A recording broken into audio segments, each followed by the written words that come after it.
Salut tout le monde, bienvenue dans le Cinéma News 100% spoiler consacré à Bumblebee. Si vous êtes ici, j'estime que vous avez vu le film ou que vous vous en fichez d'être spoilé. Cette vidéo fait évidemment suite à ma première critique sur le film sans spoiler, dans laquelle je suis vraiment resté le plus neutre possible, dans le sens où j'ai essayé de parler du moins d'éléments possible. Ici, on va vraiment tout spoiler, je vais vous donner mon avis en tant que fan de Transformers sur le film, sur les différents éléments qu'on peut y voir, sur les différentes références qu'on a à l'univers, à tout ça, donc je vais vraiment, cette fois-ci, aborder la vidéo sous un œil de fan, voilà, tout simplement. Sur ce, c'est parti. Donc je vais essayer de reprendre le film d'un point de vue chronologique. Le film s'ouvre sur une très bonne séquence sur Cybertron, qui rappelle évidemment les jeux War for Cybertron et Fall of Cybertron, qui sont sortis donc maintenant en 2010 et 2012, donc ça commence à dater un petit peu, où on peut y voir donc une espèce d'orgie, vraiment, de Transformers G1, à savoir donc avec, côté Autobots, Optimus, Ironhide, Ratchet, RC, Wheeljack, Cliffjumper, Brawn. Il m'a semblé apercevoir aussi sur quelques secondes plus tard Gears, et évidemment Bumblebee. Peut-être que on en voit un petit peu d'autres à un moment qui courent parce que du coup les Autobots vont quitter la planète à l'aide de petits pods, un petit peu, de petites navettes un petit peu d'évacuation. Et côté Decepticons, on voit un petit peu moins de monde, donc on ne voit pas Megatron, évidemment. On voit donc Soundwave, Shockwave et Starscream, donc le trio infernal un petit peu. On voit également pas mal de Seekers. Alors, je pense que pour un niveau budget, évidemment, ils ont évidemment beaucoup copié-collé des modèles 3D de Seekers. Donc on va avoir Skywarp, Thundercracker, Acid Storm. Mais honnêtement c'est plus des Seekers un peu génériques, dans le sens où voilà, c'est un petit peu la chair à canon, on va dire, des Decepticons, mais j'ai trouvé ça cool parce qu'ils ont leur forme de Tetrajet en forme alternative, et puis on a quand même Starscream donc, qui mène un petit groupe de Seekers vers la tour des Autobots pour empêcher leur évacuation. Donc voilà, le film s'ouvre sur cette séquence qui doit durer peut-être 3 minutes, peut-être quelque chose comme ça, donc c'est vraiment pas très long. Et on enchaîne tout de suite donc avec Bumblebee qui arrive sur Terre au milieu d'un entraînement militaire, donc de l'unité de John Cena, et qui se fait aussitôt attaquer par Blitzwing, donc Blitzwing qui a effectivement un plus petit rôle ici que ce que j'aurais pu espérer. Blitzwing, donc, qui n'est même pas nommé dans le film d'ailleurs au passage, qui attaque donc Bumblebee avec évidemment son mode alternatif. Donc Blitzwing qui n'est pas un triple changer, ici on le voit juste, en fait il ressemble plus à un Seekers de base, c'est pour ça qu'ils l'ont appelé Blitzwing, mais honnêtement, enfin, il n'y a rien qui permet de le différencier d'un autre Seekers basique, en fait, et c'est en cela que je suis un peu déçu. Son look est vraiment très réussi, mais pour un Seekers, pas pour Blitzwing vraiment basiquement, et étant donné qu'il n'a pas vraiment un rôle dans le film, on peut pas vraiment développer sa personnalité, et c'est vraiment dommage, pour le coup. Donc Blitzwing qui attaque Bumblebee, et qui lui enlève sa voix, c'est à cause de lui que Bumblebee donc n'a plus sa voix dans cette continuité, donc pour le coup ça marche aussi bien pour la continuité du Bayverse que du Nightverse, on peut dire finalement. Donc il lui enlève sa voix, et Bumblebee qui finira par le tuer quelques instants plus tard dans une espèce de dernier effort, et en utilisant un petit trick, un petit peu, en collant un des missiles de Blitzwing sur son torse et en le faisant exploser. Voilà. Petite déception, c'est vrai que j'avoue que j'étais assez déçu quand j'ai vu ça, mais c'est ainsi, vraiment, c'est assez dommage. Je pense que si plus tard ils veulent réutiliser le nom de Blitzwing dans les films, ils le feront, je pense, ils s'en foutent, parce que clairement ce Blitzwing-là n'est même pas nommé, il ne ressemble en rien au Blitzwing habituel, donc ils pourront nous faire un coup à la, oui, non, ils partageaient le même nom, mais c'est pas le même personnage. Bref, on découvre donc ensuite Charlie, qui est donc une ado un peu, on va pas dire rebelle, mais en tout cas qui est un peu dépressive, on va le dire, mais en même temps c'est logique, puisque c'est un personnage qui se remet pas encore en fait de la mort de son père, et qui est au sein de sa famille un petit peu la seule qui n'a pas réussi à entre guillemets évidemment passer à autre chose, c'est-à-dire que sa mère visiblement s'est remariée, son petit frère est passé un petit peu à autre chose aussi, mais elle c'est la seule qui n'arrive pas en fait à se détacher de la mort de son père, car visiblement ils avaient certaines passions en commun, notamment pour la mécanique entre autres, et pour la musique aussi, il y a quelques références à ça. Donc un personnage finalement, Charlie, qui est assez touchant, dans le sens où dès le début on nous annonce la couleur, on nous dit voilà c'est un personnage qui a souffert malgré son âge, et ça mine de rien c'est un gros changement, parce que Sam Witwicky par exemple dans les premiers films, bah c'était juste un loser en fait, c'était un loser parce que bah il était un peu voilà, un petit peu ridicule par moment, mais il avait rien en fait qui le faisait souffrir autour de lui. Et aussi un point assez important, c'est que dans le premier film, on explique très bien que Bumblebee a volontairement trouvé Sam, puisque Sam fait partie de la famille de son arrière-grand-père, qui a découvert Megatron et qui a l'emplacement du cube sur ses lunettes. Donc au final, voilà, il y avait un côté un petit peu, tout était prévu, tout était préétabli, etc. Bumblebee a volontairement trouvé Sam. Là, pour le coup, c'est vraiment le hasard, c'est-à-dire que Charlie n'avait aucun héritage, aucune lignée familiale qui la lie de près ou de loin aux Transformers. C'est vraiment juste, pour le coup, elle découvre Bumblebee. Ça aurait pu être son histoire à elle, ça aurait pu être l'histoire de n'importe quelle autre personne. Et finalement, ça enlève ce côté que le personnage était destiné à faire de grandes choses. Non,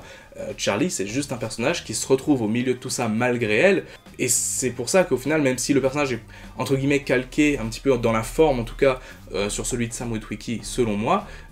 ça en fait un personnage au final beaucoup plus intéressant, parce que c'est pas un personnage fonction, c'est-à-dire que Sam, les Transformers avaient besoin de lui pour son héritage, pour ce qu'il avait, pour les lunettes de son arrière-grand-père pour retrouver le Allspark. Là, pour le coup, Bumblebee protège Charlie, principalement aussi parce que c'est son ami, en fait.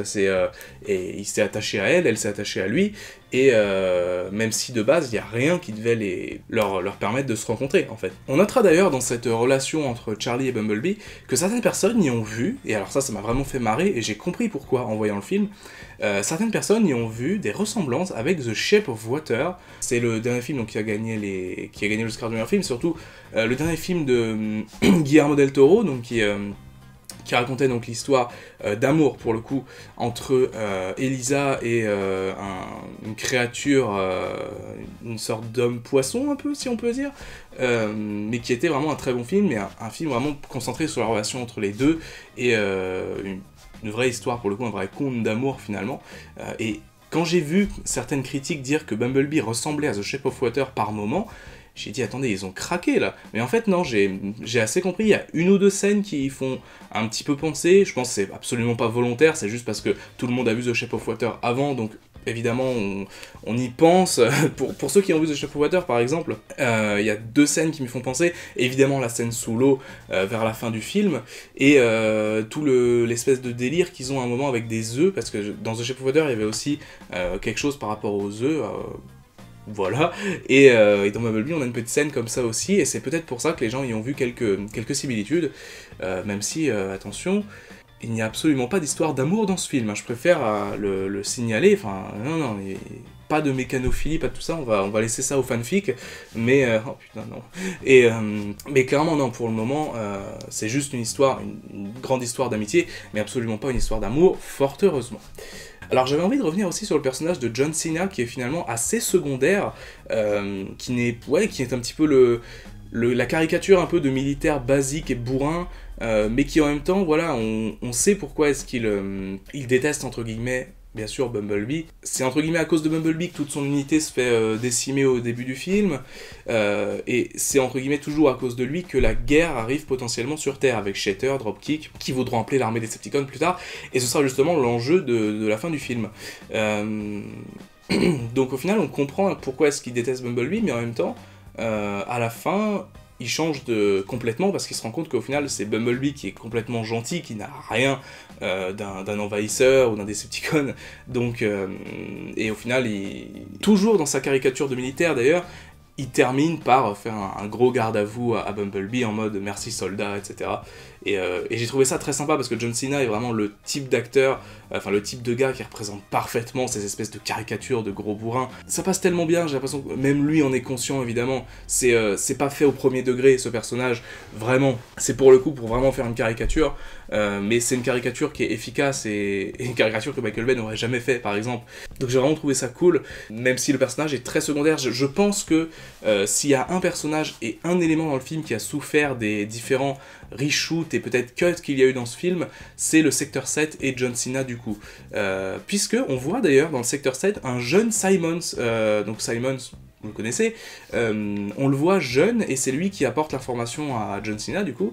qui s'appelle Burns dans le film, mais bon, on l'appelle tous John Cena, qui apporte l'information à ce bon vieux John Cena que Shatter et Dropkick viennent d'arriver sur Terre. Shatter et Dropkick, donc, qui sont assez impressionnants, je trouve, dans ce qu'ils font. Ils tuent Cliff Jumper, déjà, donc Cliff Jumper qui a le traitement à la Transformers Prime, c'est-à-dire le personnage a quelques lignes de dialogue, se fait tuer, et c'est terminé. Donc, bon, dans Transformers Prime, évidemment, ça crée un enjeu pour la suite, notamment par rapport à Arcee, etc. Mais là, pour le coup, c'est vraiment juste pour une sorte de fonction, un peu pour que Shatter et Dropkick retrouvent la piste de Bumblebee. C'est dommage de tuer Cliff Jumper, mais bon, en même temps, c'est un peu un personnage très surestimé, je trouve, au sein de Transformers. Enfin, objectivement, c'est loin d'être un personnage très important, que beaucoup de fans, je trouve, mettent un peu trop en avant à mon sens, mais c'est quand même dommage de le voir mourir aussitôt, surtout si ce film est le début d'un nouvel univers. En parlant de ça, je vais donc pouvoir aborder la question que beaucoup de gens se posent, est-ce que ce film est un préquel, un reboot ou un soft reboot? J'avais parié personnellement sur le fait que le film serait un soft reboot, c'est-à-dire qu'il pourrait aussi bien s'inscrire en tant que préquel qu'en tant que nouveau démarrage, dans le sens où il reprendrait certains éléments qu'on aime, ou qui sont connus en tout cas des films précédents, mais en amenant des nouveaux. Eh bien j'avais vu juste sur ce coup, car effectivement Bumblebee reprend un certain nombre d'éléments du Bayverse, à savoir le Secteur 7, le personnage de Simons qui est donc présent, et le mode Camaro de Bumblebee à la fin, mais en même temps il apporte des éléments nouveaux qui explosent complètement ce que Michael Bay expliquait, à savoir le fait que Optimus Prime arrive dès la fin du film sur Terre, donc en 1987, donc 20 ans avant la date à laquelle il est censé arriver dans le premier film. Le Allspark n'est jamais évoqué, Megatron n'est jamais évoqué, donc ça sous-entend, et d'ailleurs on sous-entend à plusieurs reprises que c'est la première fois que le Secteur 7 rentre en contact avec les Transformers, donc du coup ça sous-entendrait que Megatron n'est absolument pas détenu dans la base du Secteur 7, comme c'était le cas dans le premier film, et le Allspark n'est même pas mentionné. D'ailleurs ce n'est absolument pas pour retrouver le Allspark que Bumblebee est envoyé sur Terre, c'est pour fonder une nouvelle base pour les Autobots, pour qu'ils puissent se cacher dans l'optique de contre-attaquer ensuite pour la guerre, pour leur guerre, donc évidemment contre les Decepticons. Donc le Allspark n'est jamais évoqué, Megatron n'est jamais évoqué, et ça c'est franchement je pense la plus grosse entre guillemets trahison par rapport au Bayverse, qui fait que ce film n'est absolument pas entièrement dans la même timeline. Et c'est pour ça qu'il marche beaucoup mieux en tant que soft reboot pour le coup. Optimus Prime du coup, comme je l'ai dit, puisque j'en ai parlé un petit peu, qui doit avoir 5 minutes ou 10 minutes maximum de temps d'écran, moins même pas, 5 minutes je pense de temps d'écran maximum. On voit de quoi il est capable, c'est lui qui explose pas mal de Decepticons au début du film dans la bataille sur Cybertron, toujours évidemment interprété par Peter Cullen, et donc il arrive vers la fin du film pour établir sa base avec Bumblebee, et d'ailleurs on voit, et ça c'est dans la scène entre guillemets post-crédit, on voit donc d'autres Autobots arriver, enfin on suppose que c'est d'autres Autobots, même si pour le coup on voit juste en fait les météorites entre guillemets arriver sur Terre, donc au final, il y a moyen peut-être de théoriser, si ce film en tout cas n'est pas lié au film de 2007, il y a moyen de théoriser sur est-ce que c'est les Decepticons qui arrivent parce qu'ils auraient reçu le message de Shatter et Dropkick, ou est-ce que c'est les Autobots qui arrivent parce qu'ils avaient suivi Optimus. Là-dessus, on peut se poser la question, même si je pense que clairement, au vu de la musique en plus qui se joue à ce moment-là, c'est clairement les Autobots qui arrivent, et qui sont d'ailleurs beaucoup plus nombreux que dans le premier film, donc on pourrait supposer que tous les Autobots que l'on voit sur Cybertron, donc Ironhide, Brawn, Ratchet, Arcee, Wheeljack et pas Cliff Jumper du coup PTDR, on pourrait supposer que tous ces Autobots arrivent à ce moment-là, ce qui constituerait donc une équipe un peu différente du premier film, s'il y a une suite évidemment à plusieurs robots dans cette espèce de nouvel univers finalement qui voit le jour. J'ai beaucoup aimé, j'en avais parlé aussi dans le Cinéma News sans spoiler, j'ai beaucoup aimé Shatter et Dropkick, leur look est super badass, les muscles-cars vraiment en mode alternatif, ça marche super bien. Encore une fois, ça fait assez cliché années 80, mais je trouve que ça marche vraiment, quoi, vraiment. J'ai qu'une envie, c'est d'acheter les figurines maintenant. Shatter est la meneuse quand même du duo. Elle est assez, elle a un côté très vicieux. Certains diront que c'est le côté féminin justement du personnage. On va pas rentrer dans ce genre de questions, mais effectivement, elle a un côté très vicieux, là où Dropkick est plus bourrin finalement. Donc leur duo fonctionne assez bien. On nous explique d'ailleurs que c'est grâce à eux qu'on a créé Internet, finalement. Bon, plutôt sympa. Et encore une fois, j'ai trouvé un élément géopolitique de l'époque assez bien exploité. C'est le fait qu'en fait, les humains proposent à Shatter et Dropkick de s'allier à eux, même s'ils savent qu'ils ont peut-être des mauvaises intentions derrière. Le gouvernement ensuite leur explique au secteur 7 que ce n'est pas une bonne idée parce que, mine de rien, ils pourraient parfaitement pirater les satellites ou quoi parce que justement c'était leur requête, c'est-à-dire que Shatter et Dropkick souhaitaient une alliance avec les militaires pour utiliser leurs satellites et localiser Bumblebee. Et en même temps, un des personnages du film, alors c'est une espèce de scientifique un peu, j'ai complètement oublié son nom, explique que si jamais ils refusent, les Decepticons iront peut-être finalement proposer leur technologie et leur savoir à l'URSS. Et je trouve que ça, c'est vraiment bien utilisé, parce qu'on était en pleine période de guerre froide, mine de rien, il faut le dire. C'est d'ailleurs évoqué à plusieurs reprises dans le film, et j'ai trouvé ça vraiment intéressant. Et donc, c'est un peu une des motivations finales pour que les Américains s'allient avec Shatter et Dropkick, et j'ai vraiment trouvé ça très très bien d'utiliser vraiment à bon escient le contexte de l'époque pour justifier cela. Et au final, évidemment, ils vont se rendre compte que Shatter et Dropkick, ils sont là pour exterminer Bumblebee et les Autobots de façon générale, parce qu'ils vont apprendre que Optimus Prime arrive sur Terre, et donc ils vont pour cela appeler l'armée des Decepticons, donc évidemment Shockwave, Soundwave et compagnie, pour venir détruire la Terre tout simplement, comme ça ils détruiront tous les Autobots au passage. Et donc c'est justement l'enjeu de fin de film, c'est que Shatter va essayer d'envoyer un message via justement une espèce de grande antenne radio vers l'espace, donc vers un satellite pour ensuite transmettre vers Cybertron. Et l'objectif c'est donc que le message ne s'envoie pas, et donc évidemment, vous savez comment le film va finir, les deux Decepticons, Shatter et Dropkick vont malheureusement y rester, Dropkick meurt le premier, mais encore une fois, ce que j'ai trouvé vraiment intelligent, c'est que Bumblebee ne s'en sort pas grâce à sa force pure. On sent par exemple dans son combat contre Shatter qu'il n'a pas la force, qu'il n'est pas aussi puissant qu'elle. Elle, clairement, elle maîtrise un petit peu plus des formes de combat, j'ai l'impression. Elle lui brise, par exemple, son épée, enfin vraiment... Et les chorégraphies sont d'ailleurs très très bonnes, au passage, il me semble que j'en ai pas parlé dans ma critique, sans spoiler, mais les chorégraphies de combat sont vraiment excellentes. On privilégie beaucoup plus, cette fois-ci, les combats à main... Enfin, entre guillemets, à main nue, entre robots, que forcément des tirs les uns sur les autres qui font aucun dégât comme dans les films précédents. Et ça, j'ai trouvé ça très très bien. Et du coup, Bumblebee ne s'en sort absolument pas grâce à sa force, puisqu'il se fait dominer, mais il s'en sort grâce en faisant exploser un barrage qui emporte Shatter et qui va l'amener à se faire écraser sur un mur. Qui va la tuer évidemment, mais justement ça me rappelle beaucoup le Bumblebee, on va dire classique, c'est-à-dire le fait qu'il soit beaucoup plus petit que les autres, et qu'il s'en sort pas grâce à sa force pure, mais grâce à son intelligence, sa rapidité, et grâce à des petites astuces comme ça qu'il peut utiliser,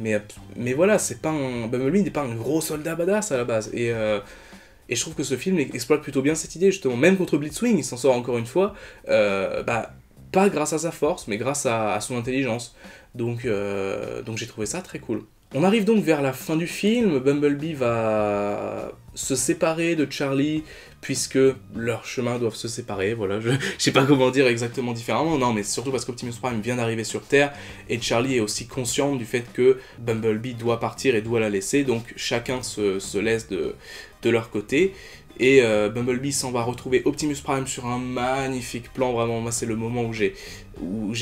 limite chialé devant l'écran, j'étais en mode... j'étais presque en mode Durandal devant Lucie, quand j'étais en mode... J'ai senti un truc sur ma joue, les gens, vraiment,